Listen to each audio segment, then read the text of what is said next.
جب ظہر کی نماز آ جائے، ظہر کے فرضوں سے پہلے 4 رکعت نماز، سب سے پہلے ظہر کی قضا نماز، منہ میرا کعبہ شریف کی طرف، اللہ اکبر۔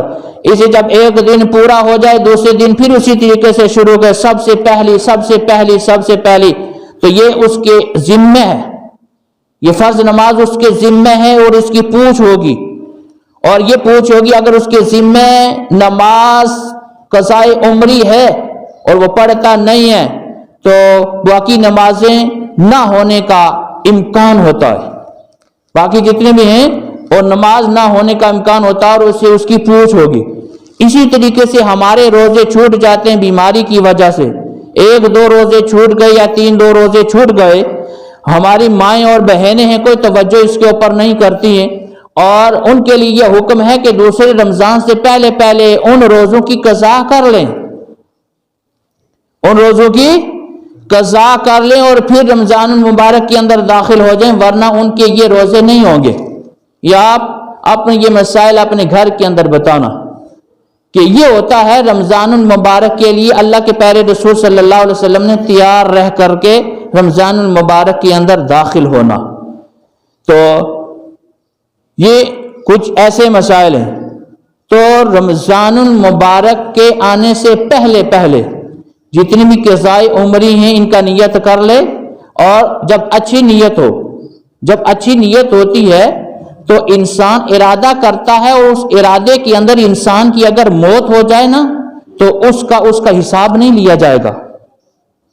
فرمایا کہ ایک شخص تھا، اس نے 99 لوگوں کا قتل کیا تھا، یعنی 99 لوگوں کا قاتل تھا، اور ایک شخص کے پاس گیا اور اس کے جا کر کے پوچھا میں 99 آدمیوں کا قاتل ہوں، تو اگر میں اللہ سے معافی مانگوں تو کیا میری معافی ہو سکتی ہے؟ تو وہ شخص میرے ہاروں تھوڑا سا ان پڑھ ہی تھا، اس نے کہا تو 99 آدمیوں کا قتل کر کے، یعنی ایک کم 100 کا قتل کر کے پھر بھی تو معافی کا طلبگار ہے؟ ایسا نہیں۔ اس شخص نے تلوار اٹھائی، اس کو بھی قتل کر دیا، اور جب 100 ہو گئے، اب پھر کچھ دن کے بعد خیال آیا کیوں نہ کسی تھوڑے بڑے آدمی سے جا کر پوچھوں، کسی بڑے آدمی سے جا کر پوچھوں، اور وہ ایک کسی بڑے آدمی کے پاس گیا اور جا کر کے پوچھا کیا میری معافی ہو سکتی ہے؟ میں 100 آدمی کا قاتل ہوں۔ کہا تیری معافی ہو سکتی ہے، یہاں چند تھوڑے اللہ تعالیٰ کے نیک لوگ رہتے ہیں، اللہ کا تعالیٰ کا ولی ہے، اس کے پاس چلا جا کہ شاید تیری معافی ہو جائے۔ تو اس شخص نے ارادہ کیا کس کے لیے؟ کہ میں معافی حاصل کرنے کے لیے، میں اللہ کی پناہ مانگنے کے لیے، اور جیسے ہی چند قدم نکلے ہی تھا، ابھی 10-15 یا آدھی زمین طے کی ہی تھی، اتنے میں حضرت اسرائیل علیہ السلام آ گئے اور اس کی روح نکالنے لگے، اور جیسے روح نکلی تو جزاک اللہ، جیسے ہی روح نکلی تو اتنے میں جہنم کے فرشتے بھی آ گئے اور جنت کے فرشتے بھی آ گئے۔ جنت کے فرشتے کہنے لگے اس کی روح ہم لے کر کے جائیں گے، اور جہنم کے فرشتے کہنے لگے اس کی روح ہم لے کر کے جائیں گے۔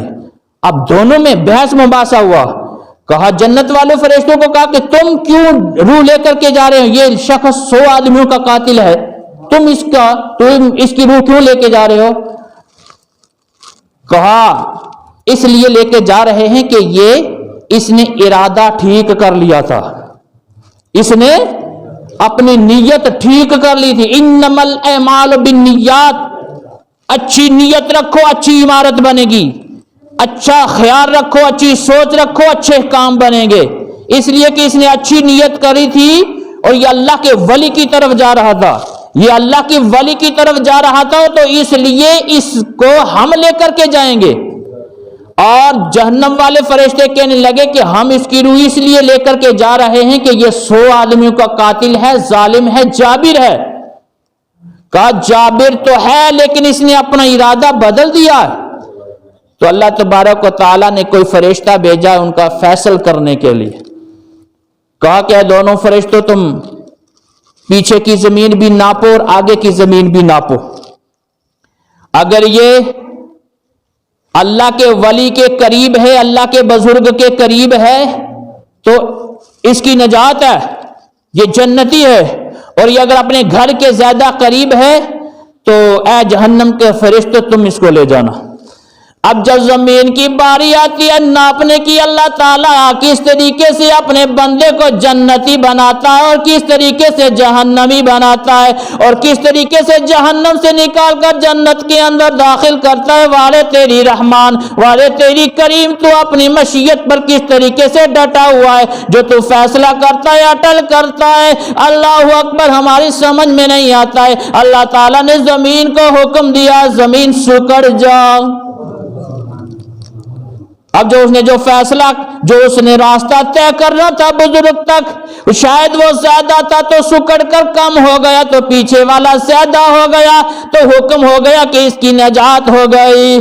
اللہ اکبر، اگر ایک شخص اپنی اچھی نیت کا ارادہ کرے تو اس کے 99 قتل معاف ہو جاتے ہیں۔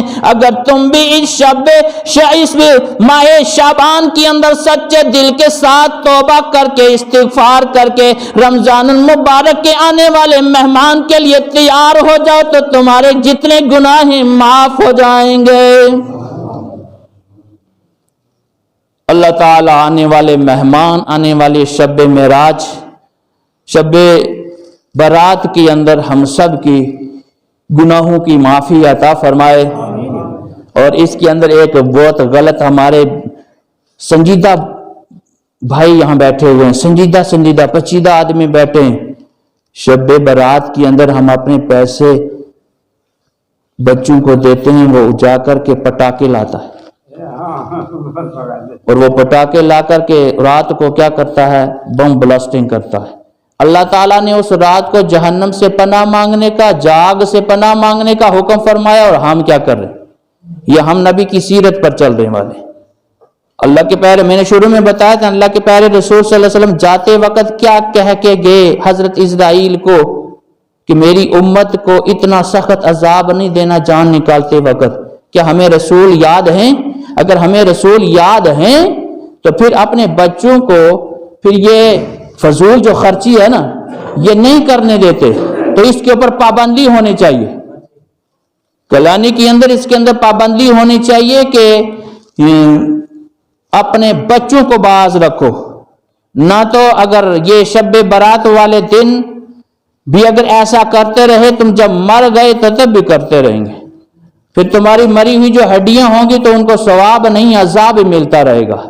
اس لیے اپنی اولاد کو بھی سدھراؤ، خود بھی سدھرو، اچھی نیت رکھو، اچھے مسلمان بنو، اس لیے کہ اللہ تمام مذاہب میں سب سے اچھا مذہب اسلام ہے۔